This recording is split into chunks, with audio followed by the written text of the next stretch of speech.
Hello friends, welcome to my channel Shaukeen academy.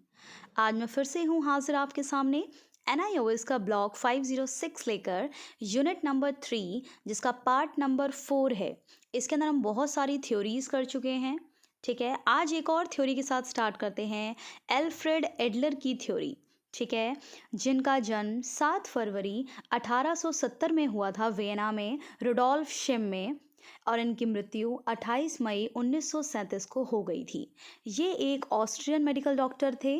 ठीक है, और ये फाउंडर थे किसके? Individual psychology. Okay, individual psychology इन्होंने दी, और एक और इन्होंने दिया इन्फीरियरिटी कॉम्प्लेक्स। ये दो चीज़ें इन्होंने दी। तो आइए फ्रेंड्स, ज़िंदगी को कैसे जीतना है और इन्फीरियरिटी कॉम्प्लेक्स कैसे हेल्प करता है इसके अंदर, इस चीज़ को जानते हैं। इन्होंने काफ़ी कंट्रोवर्शियल थ्योरी दी है। ठीक है, जैसे कि जितना ज़्यादा इंसान अपने आप को नीचा समझेगा उतना ही ज़्यादा इंसान कामयाब होने की सोचेगा। इनकी एक बुक है, एडलर की बुक है, जिसका नाम है द न्यूरोटिक कैरेक्टर। एडलर ने बताया कि भाई 4 तरीके के इंसान होते हैं। ठीक है, सबसे पहला आता है हमारा रूलिंग टाइप, यानी कि अगर हम साइकोलॉजी में देखें तो किस किस टाइप के इंसान होते हैं। एक होता है हमारे पास रूलिंग टाइप, यानी कि जिसके अंदर बहुत ज़्यादा एनर्जी होती है। देखे होंगे आपने अपने रियल लाइफ में भी देखे होंगे, कुछ लोग ना दूसरों को दबा कर रखना चाहते हैं हमेशा। ठीक है, तानाशाही करते हैं।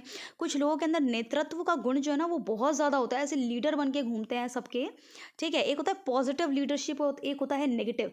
पॉजिटिव के अंदर तो ये होता है कि हाँ भी चलो मैं इन सबको राह दिखाता हूँ, जैसे हमारे महात्मा गांधी थे। लेकिन ये हिटलर टाइप की पर्सनालिटी वाले लोग होते हैं। सेकंड आता है हमारे पास लर्निंग टाइप। ये लोग जो होते हैं बड़े सेंसिटिव होते हैं फ्रेंड्स। ठीक है, बहुत ज़्यादा लो एनर्जी होती है इनके अंदर, काफ़ी कम।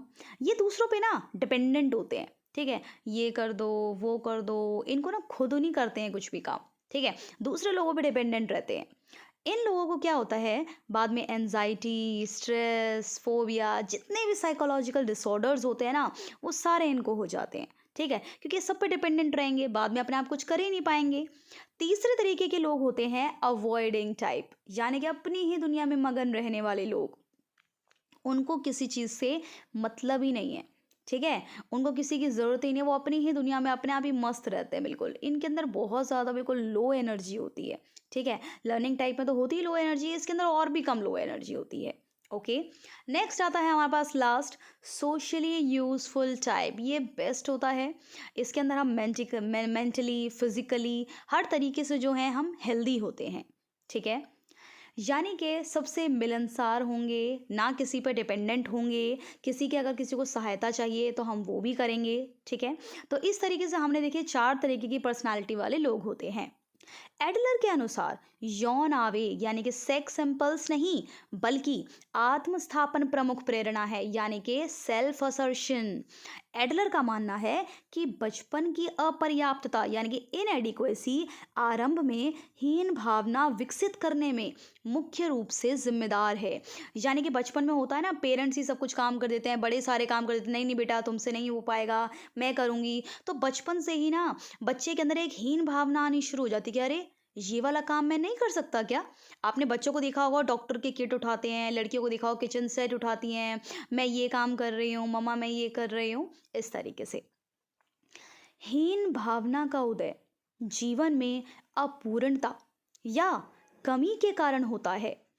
यह विकास के उच्च स्तर की प्राप्ति में सहायक होता है। कभी सुना है आपने कभी कि भाई कि आपके अंदर जितनी ज़्यादा हीन भावना होगी आप उतनी ही ज़्यादा तरक्की करेंगे। तो ये कहा है हमारे एडलर महोदय ने कि भाई तुम जितना ज़्यादा अपने आप को नीचा समझोगे ना, तुम्हारी तरक्की उतनी ही ज़्यादा होगी। क्योंकि क्या होगा, हो जाता है ना कई बार कि ये बोलते हैं नहीं नहीं इसके बस की कहाँ है ये सब करना।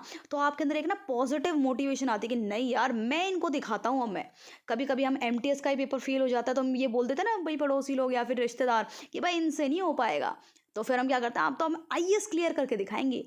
तो इस तरीके से उदाहरण हमारे पास बहुत सारे। वेमोस्थेनिस जो बचपन में हकलाता था लेकिन वो विश्व का सबसे बड़ा वक्ता बना। दूसरा एग्जाम्पल हमारे पास है अमेरिका के राष्ट्रपति का, जो कि रूजवेल्ट, जो अपनी युवावस्था में बहुत ज़्यादा कमज़ोर थे लेकिन उन्होंने एक्सरसाइज कर करके अपने शरीर को बहुत ही स्वस्थ बना लिया। नेक्स्ट हमारे पास the style of life is shaped by two factors. Which two factors?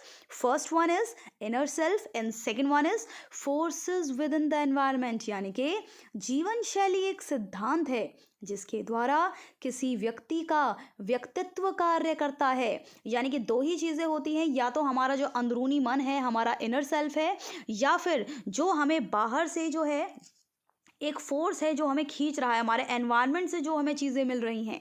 Okay. व्यक्ति के प्रारंभिक जीवन के अनुभवों का व्यक्ति की जीवन शैली पर काफ़ी प्रभाव होता है.